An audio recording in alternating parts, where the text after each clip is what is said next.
Ahora vamos a ver otras tres que van a reforzar, o sea, más profundo y más para arraigarnos más en nuestra doctrina. ¿Listo? Dice, esta ampliación de la doctrina bíblica de las dos edades puede presentarse de nuevo en tres afirmaciones. Primera, esta edad es la señora 60. Preposición número 1. Esta edad es y siempre será en una época ¿qué? Malvada.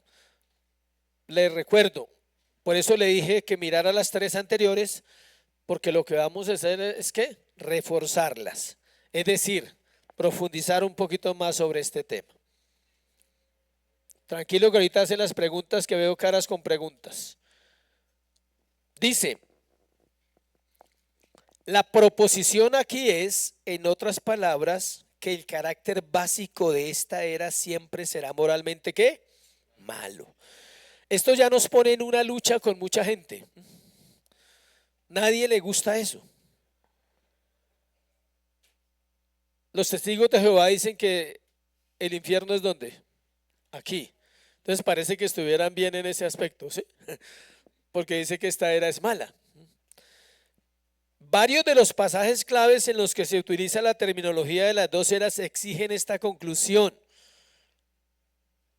Alguien que lea Lucas 16:8, por favor. Ayúdenme mientras yo les dicto las citas. Otra persona, Marcos 10:30, con eso lo hacemos más rápido.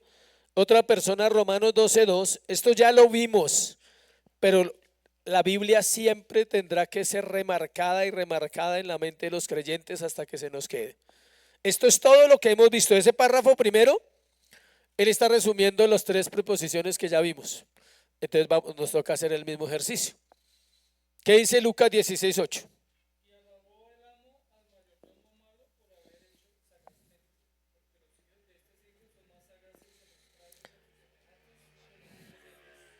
¿Qué dice ahí? Habla de los hombres ¿qué? Malos. Ese pasaje habla de los hombres malvados como los hijos de este siglo y los contrasta con los hijos de la luz. ¿Y son hombres qué? Malos. Recuerde la proposición, perdón. Esta edad es y siempre será una época ¿qué? Malvada. La época antigua no fue mejor. Los que vivieron hace 1000 años no tenían un mundo más bonito, igual de pecador, igual. Había prostitución, había abusos, había violaciones, había abortos, había maltrato, había homosexualismo, había alcohol, ¿sí? Todo igual. Ninguna generación ha sido buena. Eso es lo que queremos remarcar. Marcos 10:30. Marcos 10:30, ¿nadie? Porfa.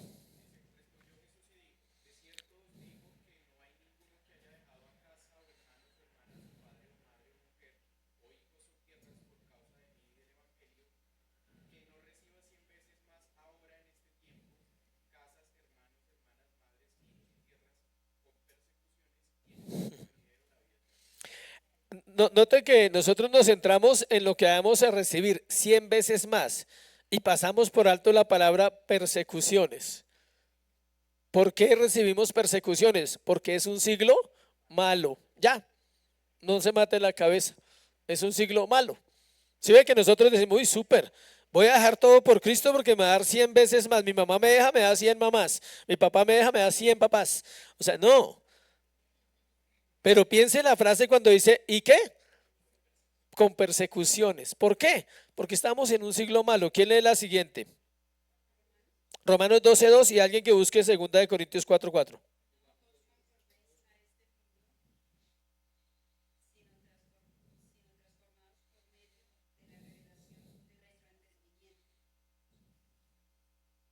Hasta ahí, creo. Siga.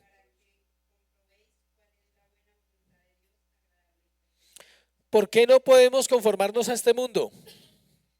Porque es malo, ya. Si ves, sigue insistiendo. Pablo está diciendo, si ustedes se conforman a este mundo, se están conformando a un mundo ¿qué? Malo.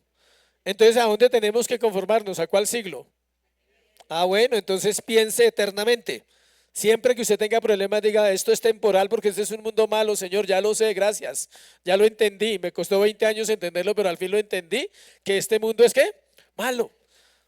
Entonces, Señor, ayúdame a vivir en este siglo malo, ahora que lo entiendo, pero viviendo para ti, pensando en el siglo que venidero, y entonces su esperanza no se acaba, su vida se renueva. Por eso dice renovaos. Segunda de Corintios 4:4.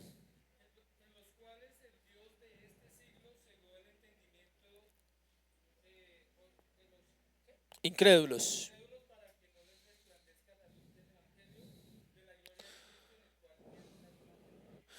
¿Quién es el Dios de este siglo? Entonces el siglo es que ya, porque tiene un Dios malo. El siglo venidero tiene un Dios que, ¿sí? Eso es coquito. El siglo venidero tiene un Dios bueno, entonces no tiene un Dios malo. Este siglo es malo porque tiene un Dios malo. Gálatas 1:4.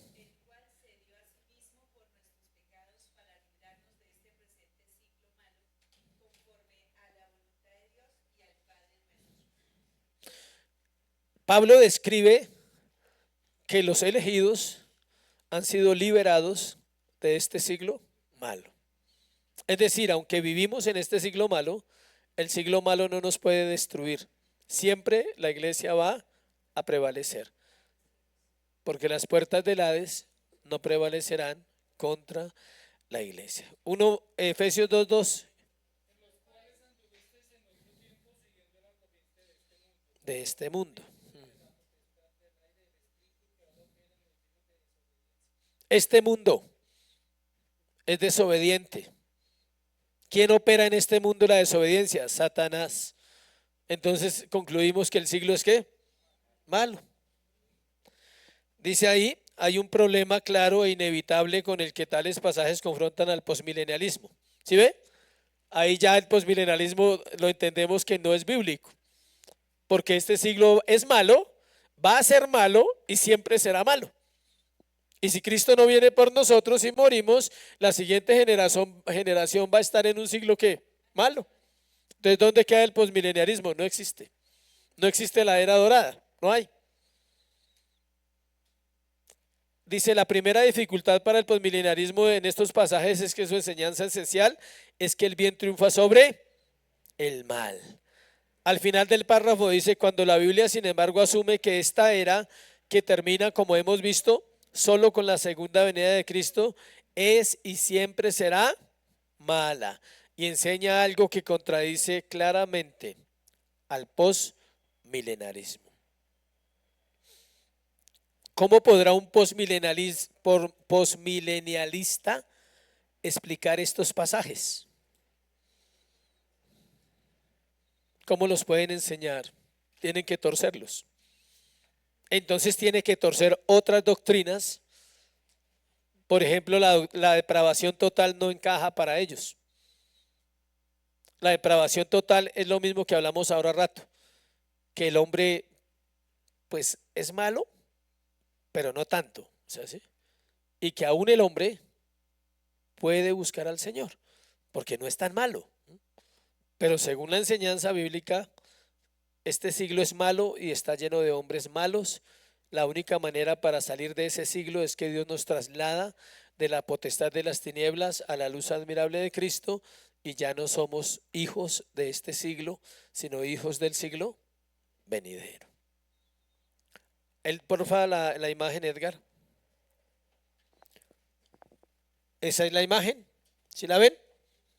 La que está ahí en su cartilla, en español, para que la vea bien interesante. Señor, esa es, ¿sí? Traducida al español. Échele una miradita, por favor. ¿Sí ve? Este siglo malo y el siglo venidero bueno. Ahí está la diferencia. No, es que esa no, esa no la he enviado. Ah, pero la tenemos ahí. Sí se la voy a enviar, pero la quería ver en la clase con ustedes. Para que no estén metidos allá en el celular, sino acá. Bueno, eso. Ahorita se la envío al final, que acá la tengo para enviársela. ¿O quieren que se la envíe? No, ah, bueno. Ahí lo puede ver, para que todos lo vean un momentico. Solo léalo y piense. Los hijos de este siglo y en el venidero los hijos de luz. Aquí persecuciones para los hijos de Cristo. Allá vida eterna para los discípulos de Cristo. Acá dice no os conforméis a este siglo. Luego dice transformados. Ahí está explicando Romanos 12:2. Ahí está explicando los versículos que acabamos de leer, haciendo un cuadro ¿qué?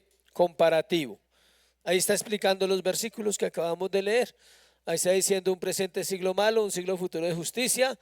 Anteriormente andaban conforme a la corriente de este siglo, Efesios 2:2. Ahora andan conforme a los valores del siglo venidero. No nos han sacado de este siglo, pero vivimos como si ya estuviéramos en el siglo venidero. ¿Listo? Déjenla un momentico y seguimos. Proposición 2, página 62.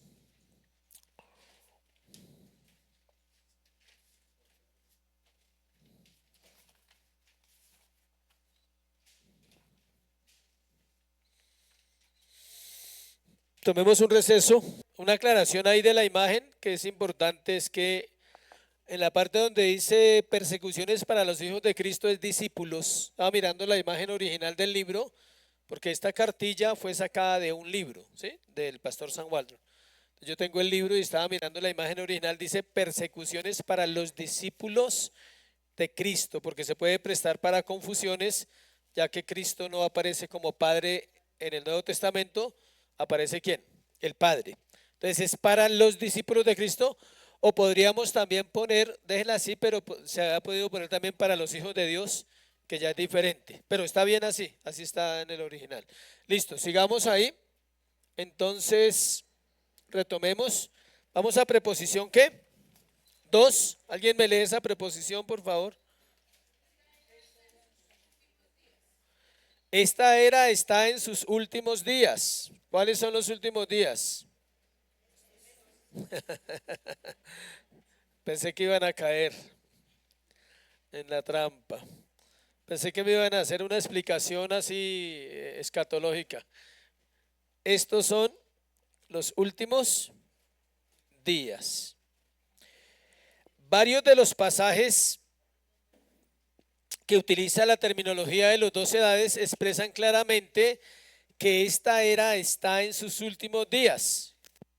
Miren lo que dice 1 Corintios 2:6, ahí está en la cartilla. Sin embargo, hablamos sabiduría entre los que son ¿qué? Maduros. Una sabiduría no de esta edad, ¿sí ve?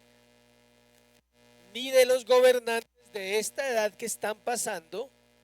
Esto es paralelo a la afirmación de 1 Juan 2:17, y el mundo pasa y sus deseos, sí, y el mundo pasa y también sus concupiscencias, pero el que hace la voluntad de Dios permanece para siempre. Note algo importante, ahí dice, compárese el versículo 8 del mismo capítulo.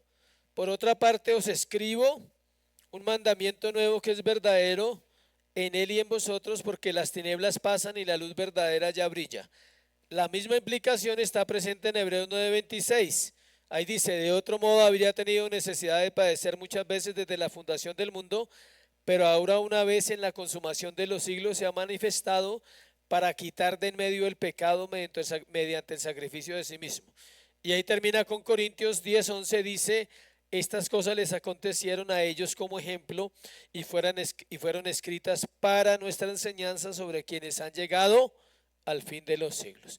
Hablábamos ahorita algo allí con Juan, y es importante eso.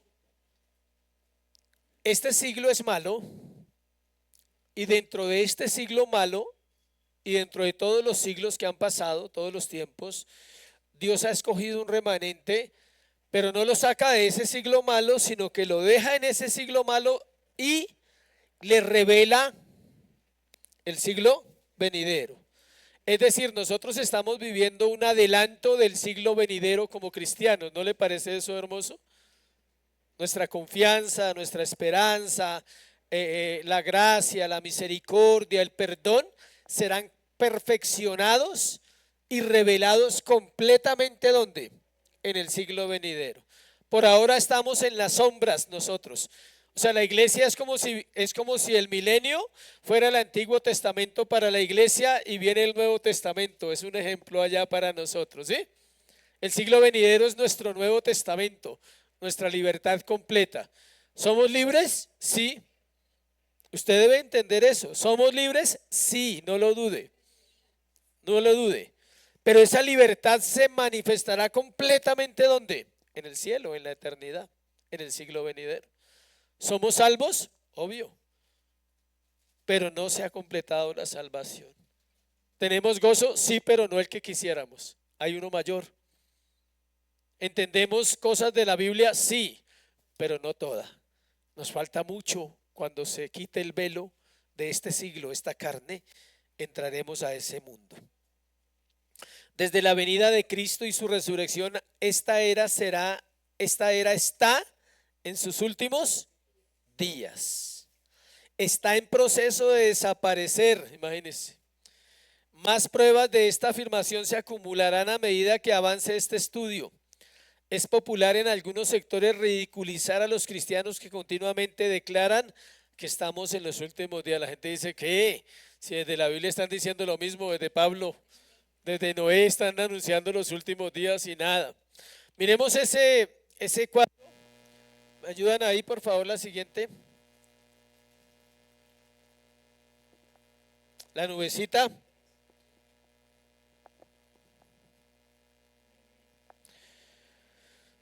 Dice resurrección, ahí está. Retorno, creación y caída. Este siglo, ¿sí ve? Después de la creación y la caída empezó la época de los siglos. O sea, la era mala empezó ahí. Luego dice, yo se lo voy a mandar ahorita al WhatsApp. No necesitan tomar foticos que yo se los mando. En sus últimos días, los gobernantes de este siglo están pasando, el mundo está pasando, las tinieblas están pasando. Cristo apareció en la consumación de los siglos. Los cristianos son aquellos sobre quienes ha venido el fin de los siglos y el siglo venidero. Es claro, ¿no? Es claro ahí, no hay nada de qué dudar. Pasemos a la tercera preposición. ¿Alguien que la lea, por favor?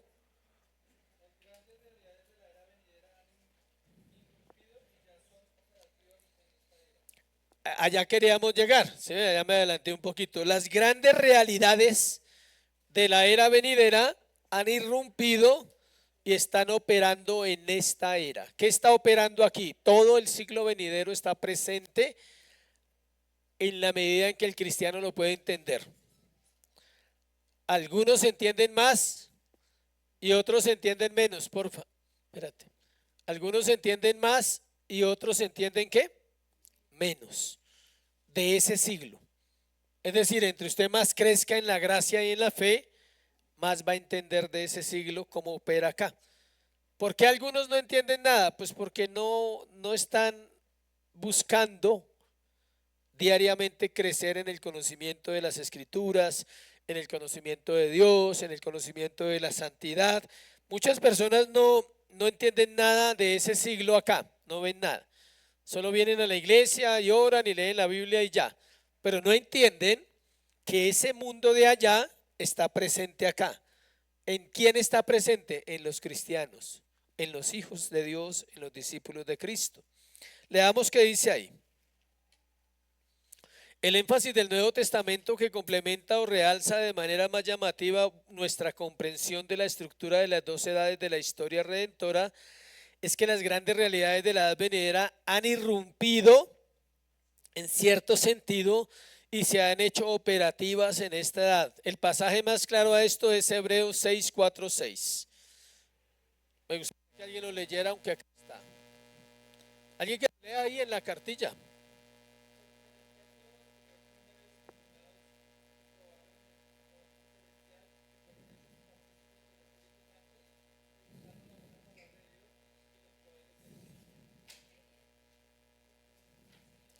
Pero falta, dice.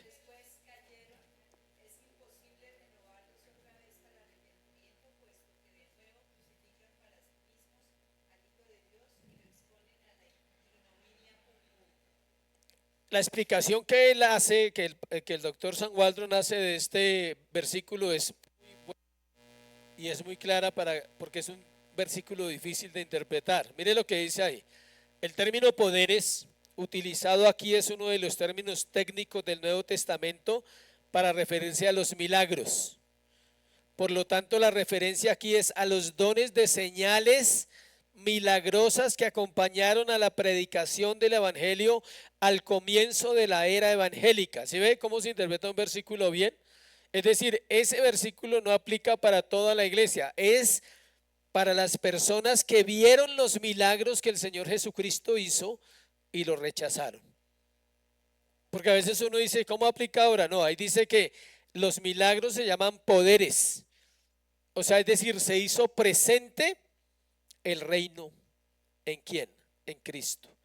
Y operó en esta tierra en ese momento. Dice, estos dones de señales, cuando usted escuche ese término, dones de señales se refieren a sanidades, milagros y liberaciones. ¿Que hizo quién? Cristo y los apóstoles.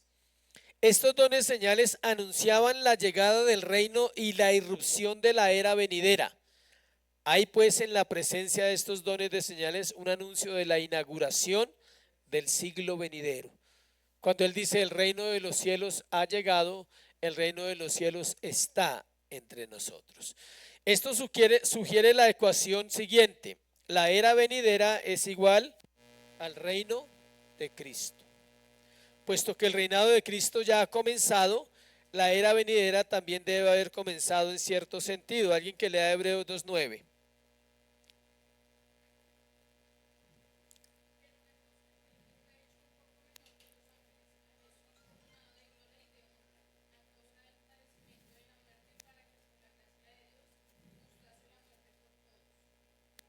Vuelve y lo lee, por favor.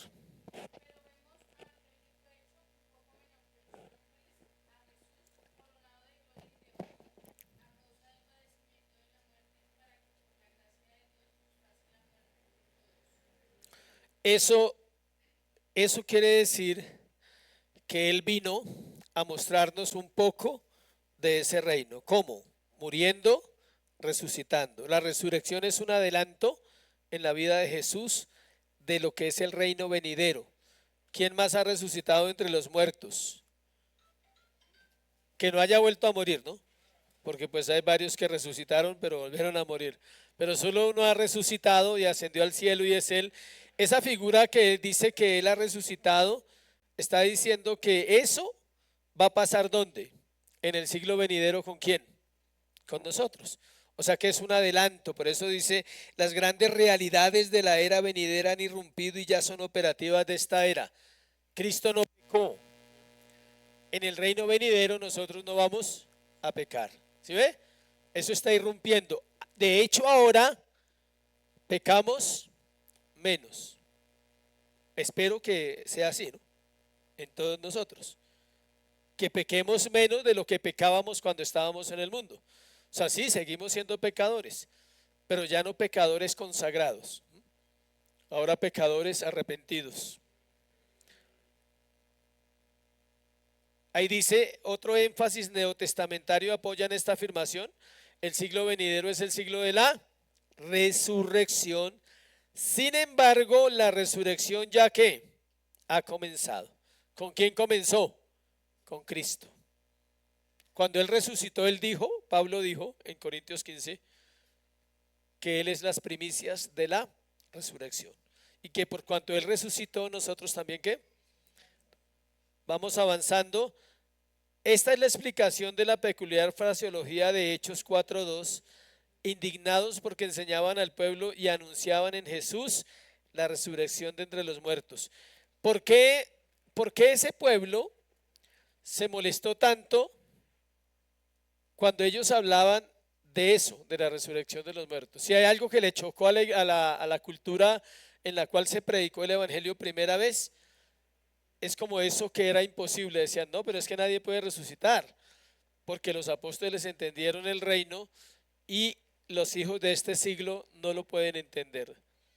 Cuando una persona no entiende la resurrección hay que ayudarle, porque si usted no entiende la resurrección, tiene que mirar el nuevo nacimiento. Los hijos de Dios, todos, así no sepan doctrina, así no estudien en un seminario, así no hagan muchas cosas, todos están seguros que van a ¿qué? A resucitar, porque es una enseñanza básica, es la base del cristianismo. Miremos la siguiente imagen, por favor.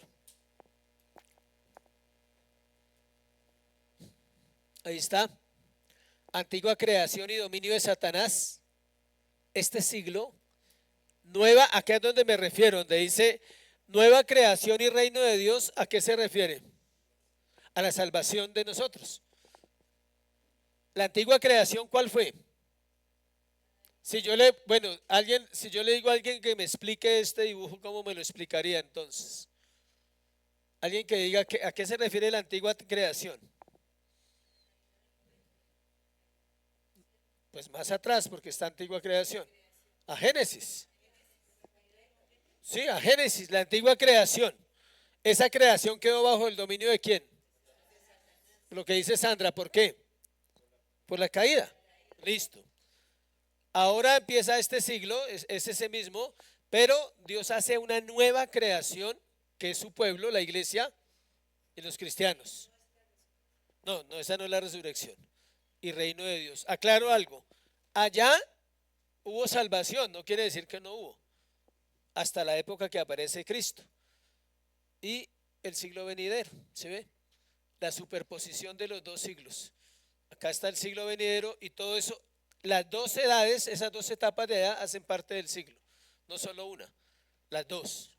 Es decir, la caída también hace parte del siglo malo, pero nueva creación se confronta con Colosenses 3 y Efesios 4, donde habla de revestidos del nuevo hombre, el cual está vestido conforme a Dios, se refiere a la obra del nuevo nacimiento. ¿Listo? Vamos a avanzar ahí.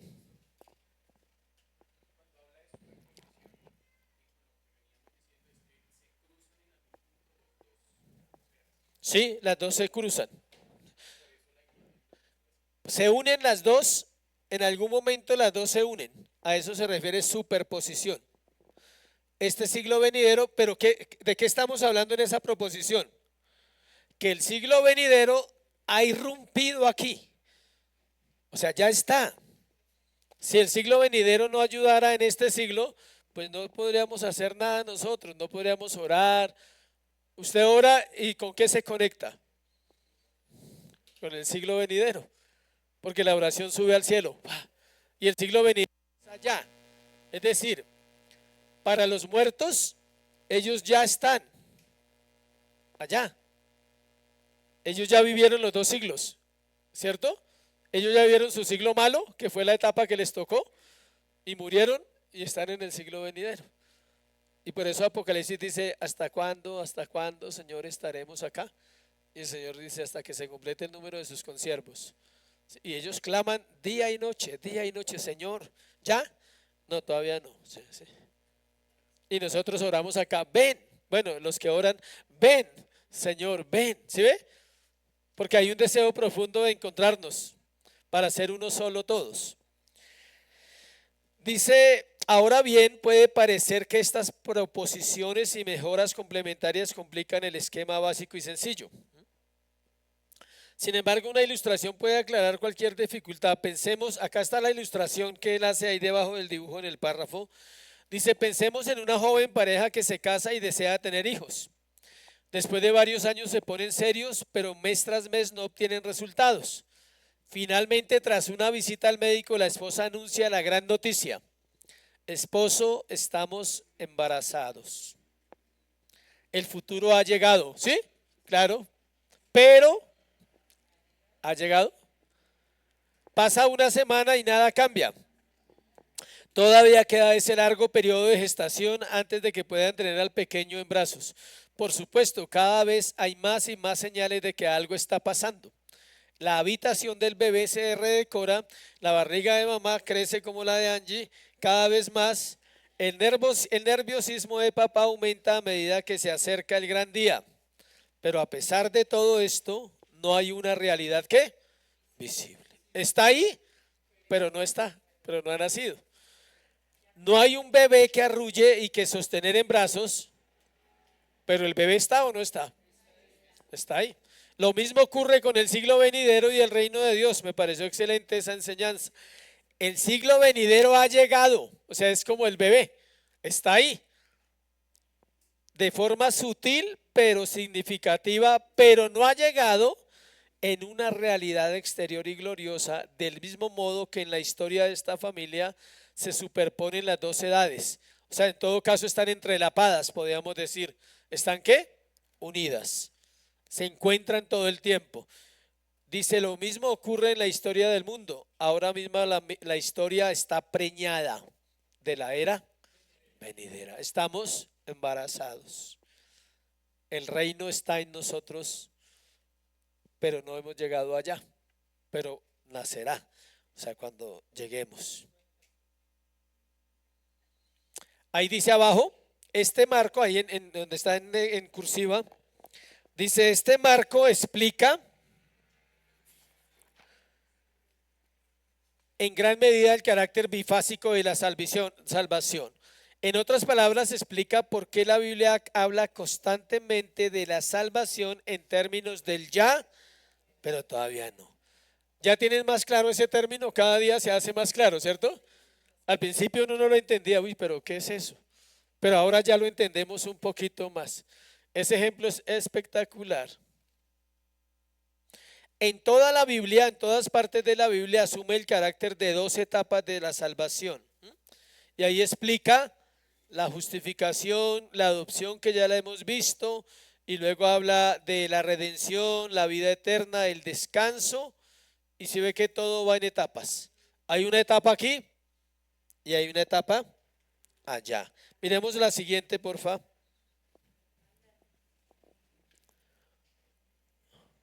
¿Es esa? No. Ya. Esta es diferente a la otra. Tiene las mismas cosas, pero hay algo diferente. Ya nos muestra más del siglo venidero lo que vivimos acá. Esto es lo que vivimos acá. Y esto es lo que vivimos allá. Claro, es lo mismo, pero consumado. O sea, aquí lo recibimos, las primicias, las arras, la herencia, el principio de la vida eterna es acá. Acá recibimos vida eterna, adopción, redención y justificación. Y allá se consuma. Total. ¿Listo? Exacto. Ah, sí. Acá es en los 9 meses y aquí ya da luz. Correcto. Muy bien. Sigamos ahí entonces.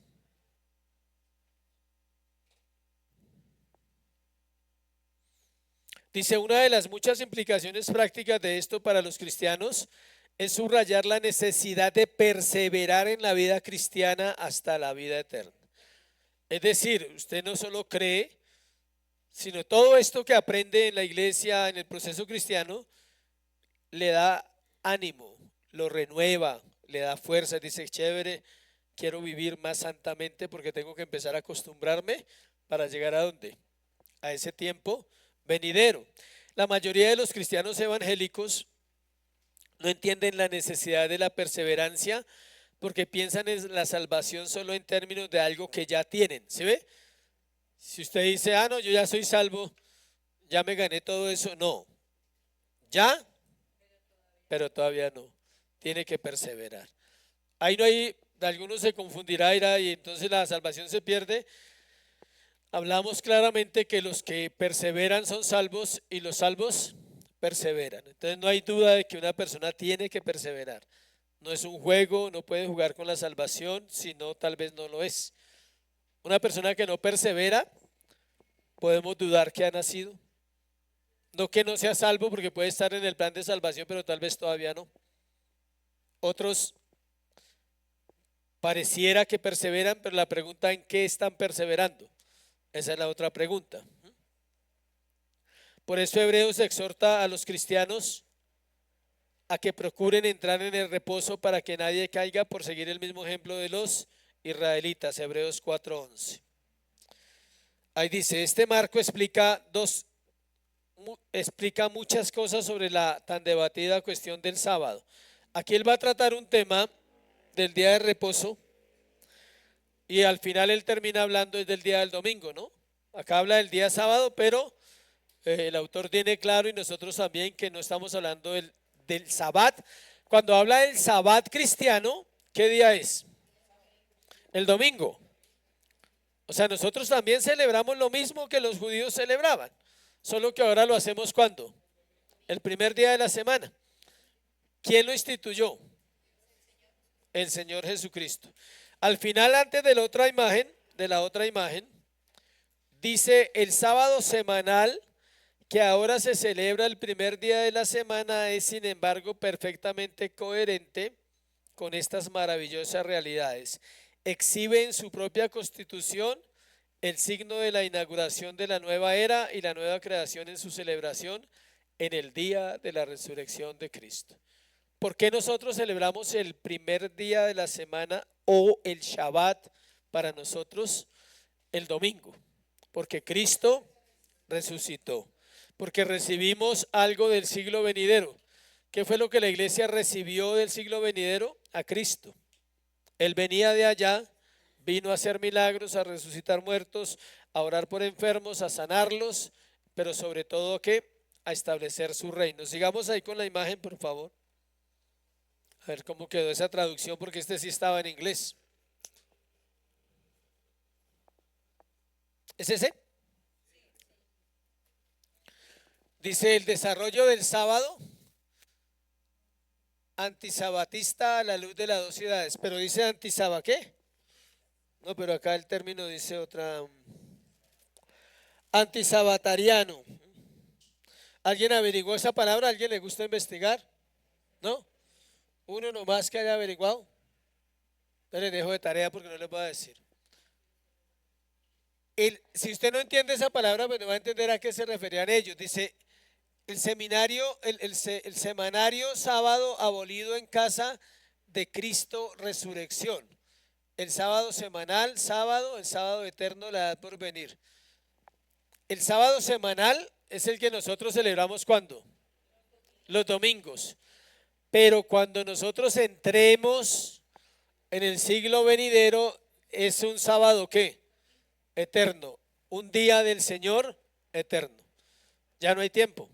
Por eso usted encuentra en los profetas menores, sobre todo, Abdías, Nahún, Habacuc. Ellos hablan una frase, ¿cuál? El día del Señor. El día del Señor. El día del Señor, ¿qué incluye? Todos los acontecimientos que van a pasar en ese lapso de tiempo. El regreso lo podemos llamar el día del Señor, claro, claro. Empieza el día del Señor y termina con la vida eterna, digamos, el domingo eterno para nosotros. Es decir, entramos a lo que el Señor llama el reposo, a lo que entró Israel cuando les decían en la tierra prometida que iban a entrar ¿a dónde? Al reposo. Algunos han entrado sin que hayan llegado, pero pues ojalá despierten, ¿sí? Porque algunos están en el reposo y no han llegado a ese día. ¿Cuándo reposa usted? Escuche, ¿cuándo reposa el cristiano de todas sus actividades? En la eternidad, cuando muere y entra al domingo eterno. Algunos ya han reposado acá, pero no. Claro, lo disfrutamos, lo celebramos, ese recordatorio, sí. Claro, por eso se llama el Día del Señor, porque vamos a hacer eso, vamos a hacer el domingo eterno. Adorarle, vamos a ser enseñados, según Daniel 12:2. Dice que los que resplandecen como el firmamento enseñarán, dice. O sea que también vamos a seguir aprendiendo. ¿Qué vamos a seguir aprendiendo? Pues todo lo que no entendimos aquí, todo lo que no entendimos acá. Entonces no se preocupe que vamos a seguir aprendiendo. Sigamos en la siguiente imagen.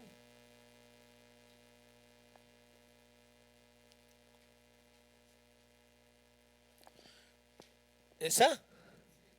¿No hay más? Antes de esa, ¿cuál está?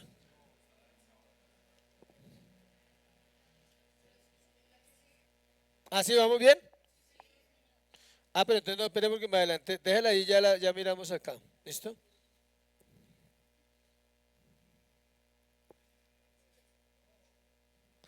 Leamos lo que dice ahí abajo del dibujo que vimos ahorita del sábado. Dice, este marco explica también la tensión ética en la vida del cristiano.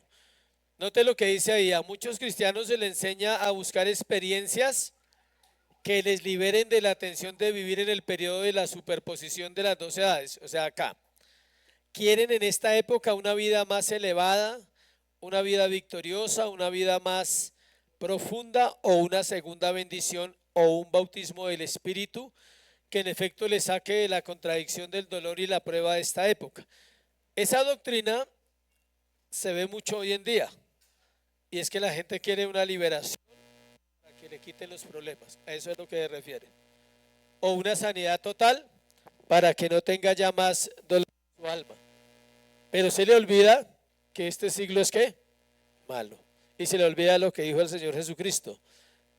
Dice que en el mundo tendréis que confiad, yo he vencido al mundo. La única manera, sin embargo, para que un cristiano verdadero escape la batalla con el pecado y la experiencia de la pena en esta edad es salir de esta edad. O sea, morir. Debe morir e ir al cielo o entrar en la era venidera al regreso de Cristo. Vamos abajo al siguiente. ¿Es este el que estábamos mirando? Ah, no, este. Es que estoy embolatado.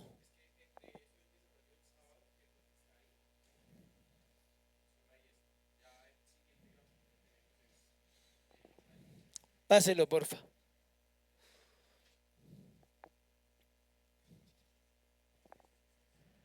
Entonces faltó uno. Faltó uno. ¿Faltó cuál?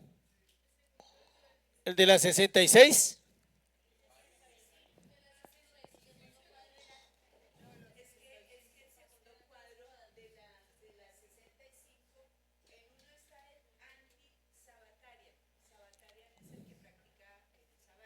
Ese fue el que faltó, el de las dos nubecitas.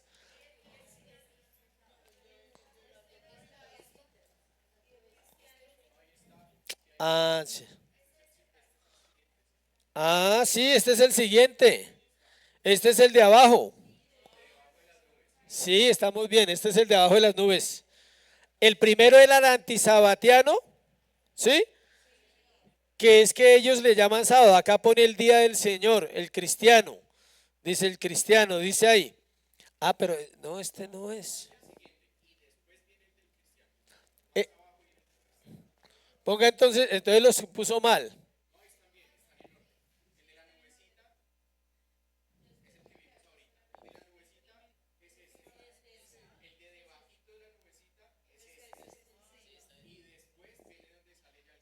Ese es el que quiero mirar.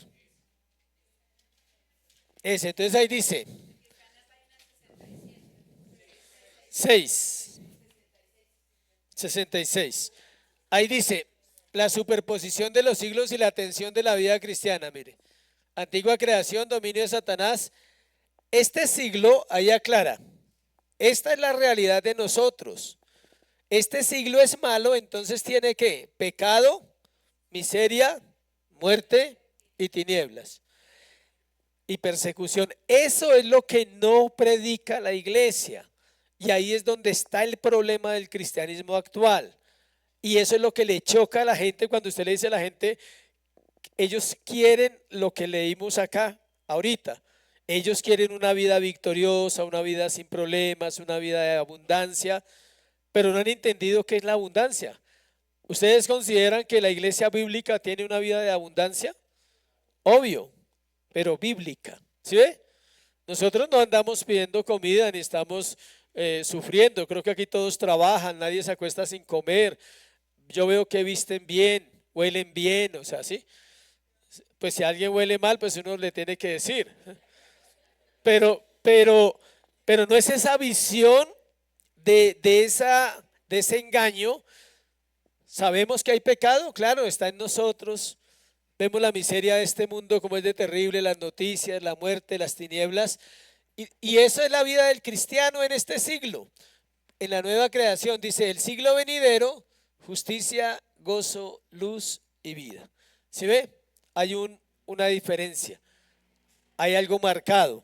Eso es que temporal, temporal, no va a ser para siempre, allí se completa. Justicia, gozo, luz y vida.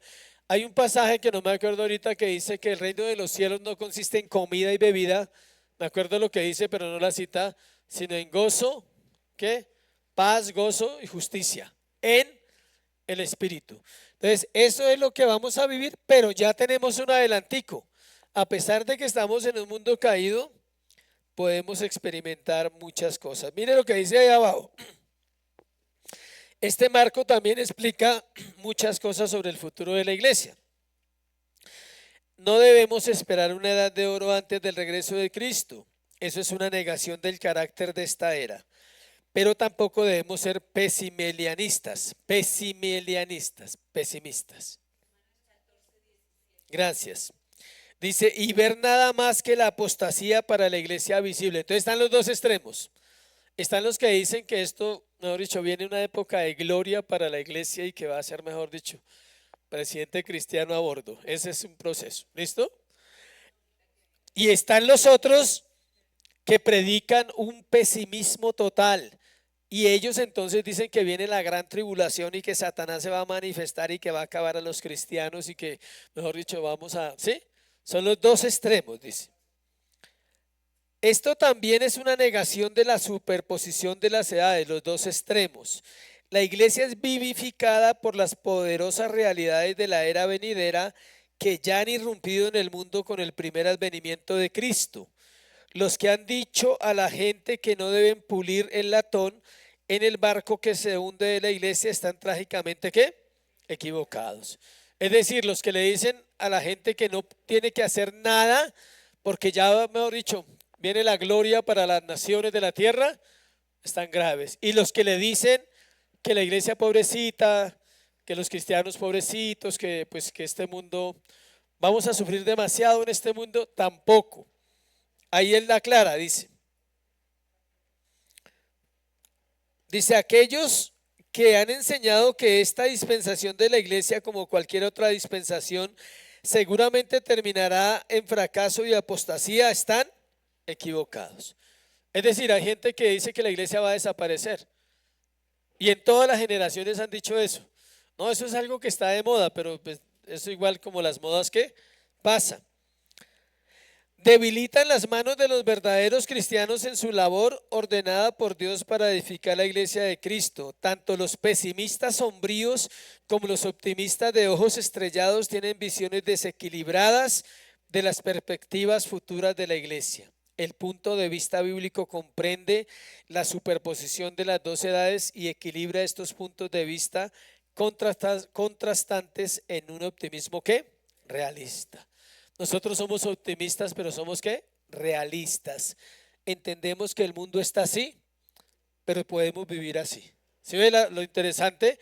Entendemos que el mundo es este es el siglo, pero en ese siglo Dios nos ha dado su justicia, su gozo, su luz y su vida para estar acá. Eso quita cargas, espero que sea así. Esta materia que hace en un corazón, escuche, o lo hizo en el mío, espero que los hagan el de ustedes también al terminar, nos da una tranquilidad y una esperanza impresionante. Usted dice, no, toca seguir haciéndole. Esperanza para trabajar, no para dormir, aclaro, sino ¿para qué? Para trabajar. Cerremos con observaciones finales.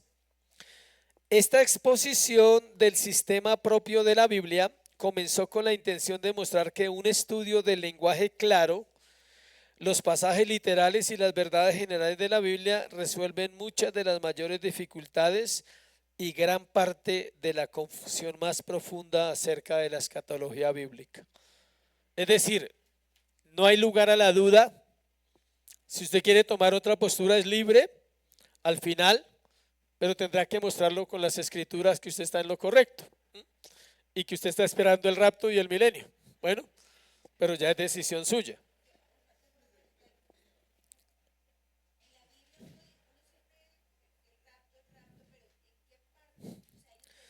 de Primera de Tesalonicenses 4, cuando dice no todos dormiremos, al final de la trompeta seremos transformados, y dice que ahí es donde va a ser el rapto. Primera de Tesalonicenses se pegan de ahí.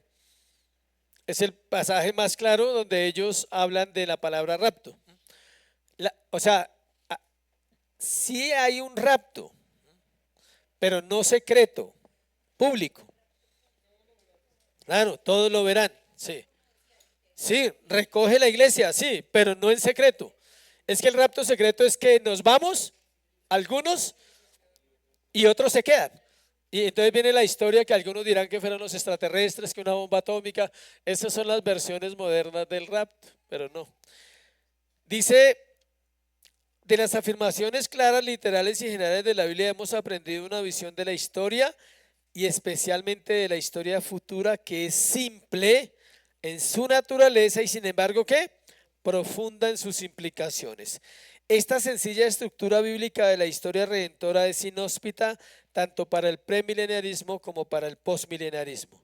También dota al hombre de la iglesia cristiana de un optimismo realista y combativo con el que librar la buena batalla de la fe en este solapamiento de las edades. Por último, el propio sistema bíblico arroja luz, una luz asombrosa sobre el significado y la enseñanza de la Biblia en asuntos que van mucho más allá de lo que a menudo se consideran los confines estrictos de la escatología.